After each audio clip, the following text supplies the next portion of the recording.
নমস্কাৰ এই মুহূৰ্তত দিবলৈ লৈছোঁ আজিৰ ৰাতিপুৱাৰ বহুকেইটা গুৰুত্বপূৰ্ণ খবৰ। আজি হৈছে 17 এপ্ৰিল। আজি ৰাতিপুৱাৰ প্ৰথমটো খবৰ হৈছে এটা ব্ৰেকিং নিউজ।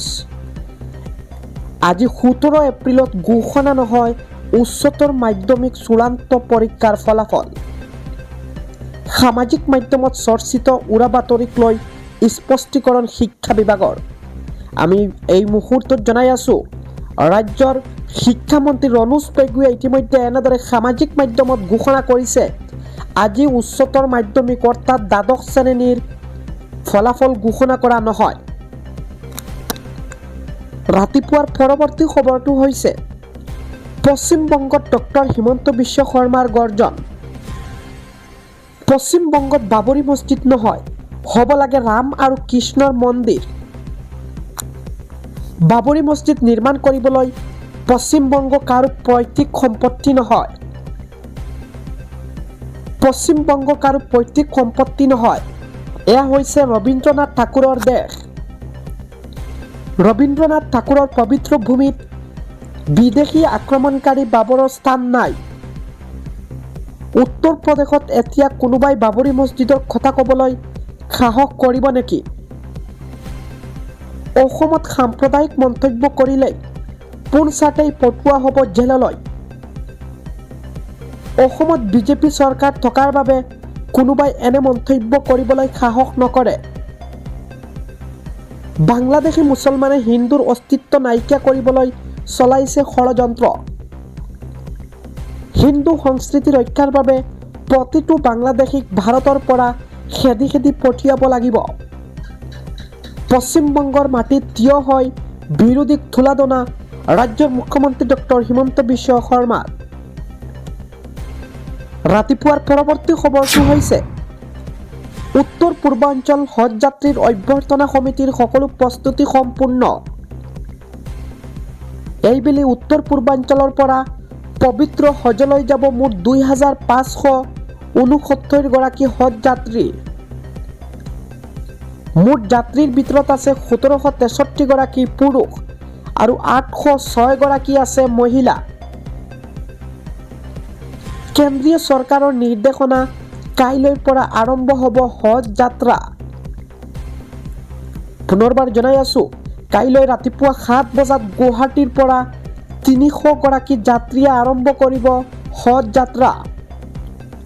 গুৱাহাটীৰ উপৰি দেশৰ বিভিন্ন চহৰৰ পৰাও যাব হজ যাত্ৰীসকল। কলকাতাৰ পৰা 668 গৰাকী, মুম্বাইৰ পৰা 218 আৰু দিল্লীৰ পৰা 28 গৰাকী হজ যাত্ৰী যাব। ইফালে গুৱাহাটীৰ পৰা 17 আৰু 21 এপ্ৰিললৈ পৰ্যায়ক্ৰমে উৰা মাৰিব হাজীসকলে। সময়মতে পাছপোৰ্ট নোপোৱাৰ বাবে বঞ্চিত হৈছে বহু সংখ্যক হজ যাত্ৰী। আজি ৰাতিপুৱাৰ পৰৱৰ্তী খবৰটো হৈছে বিমানৰ উইচত খুন্দা আন এখন বিমানৰ। স্পাইচ জেট আৰু আকাশা বিমানৰ সংঘৰ্ষ। স্পাইচ জেটৰ বিমানে খুন্দিয়ালে আকাশা বিমানত। দুৰ্ঘটনাত যাত্ৰীবাহী 2খন বিমানেৰে ক্ষতিসাধন। সকলো যাত্ৰী আৰু ক্ৰু মেম্বাৰক সুখুৰিৰে উদ্ধাৰ। বিমান ৰানৱেতে সংঘটিত হৈছে এই ঘটনা।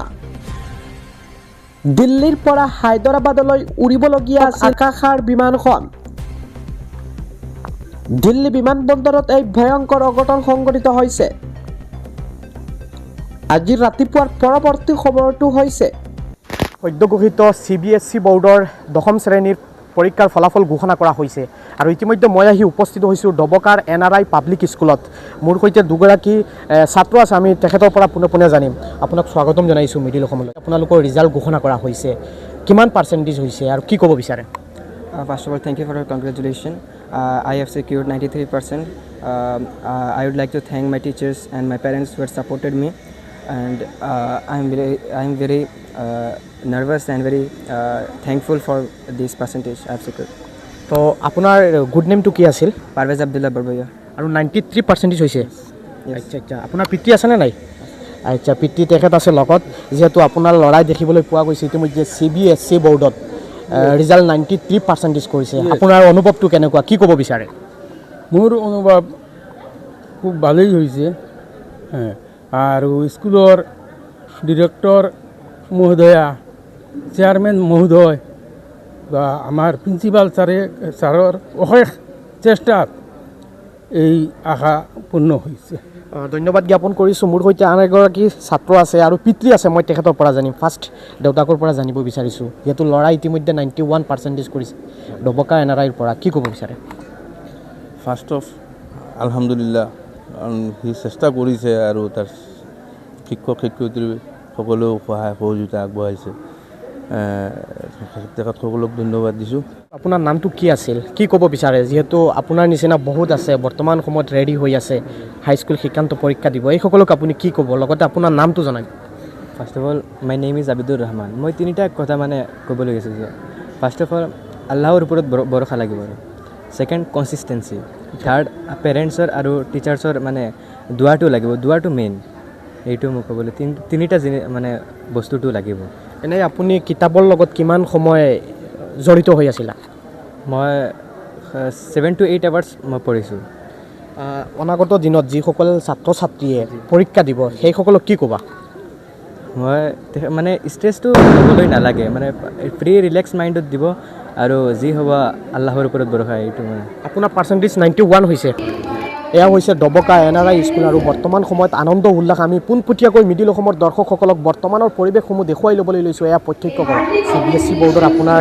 বিদ্যালয়ৰ ৰিজাল্ট ঘোষণা কৰা হৈছে কি ক'ব হয় আমি যোৱাকালি আমাৰ যেহেতু 4:30 বজাত হঠাৎ ৰিজাল্ট হৈছে আমি তেতিয়া সন্ধিয়া হৈ যোৱাৰ কাৰণে আমি কাকো জনাব পৰা নাছিলোঁ আৰু আমাৰ স্কুলত এইবাৰ যেটো 2026 বৰ্ষৰ ৰিজাল্ট হৈছে আমি ৰিজাল্টটো যথেষ্ট ভালে পাইছোঁ কিয়নো 2026 বৰ্ষৰ যেটো CBSE বৰ্ডৰ এক্সাম হৈছিলে তাতে মেথছ আৰু সায়েন্সত অলপ প্ৰবলেম হৈছে কোৱেশ্চন পেপাৰত যেটো কাৰণে CBSE বৰ্ডৰ ফালৰ পৰা আমালৈ ইমেইল আহিছিলে যে সকল ছাত্ৰ ছাত্ৰীৰ এই দুটা সাবজেক্টত প্ৰবলেম হৈছিল সেইসকলে অহা মাহত আকৌ এক্সাম দিব তাৰ পিছতো আমাৰ টপাৰ হৈছে 93% ফাৰ্ষ্ট টপাৰ ছেকেণ্ড টপাৰ হৈছে 91 আৰু থাৰ্ড টপাৰ হৈছে 90 গতিকে এইবাৰ মানে প্ৰতি বছৰে আমাৰ ছোৱালী টপাৰ হয় এইবাৰ ল'ৰা টপাৰ হৈছে তাৰ কাৰণে আমি বহুত আনন্দিত কিমানজন একচুৱেলি অৱতীৰ্ণ হৈছে আৰু কিমানজন উত্তীৰ্ণ হৈছে আমাৰ টোটেল 56 ষ্টুডেণ্টে দিছিলে 56 গোটেইখিনি আমাৰ 100% ৰিজাল্ট গতিকে আমাৰ মানে ডিষ্টিংশ্যন পাইছে আমাৰ 14জন ছাত্ৰ ছাত্ৰীয়ে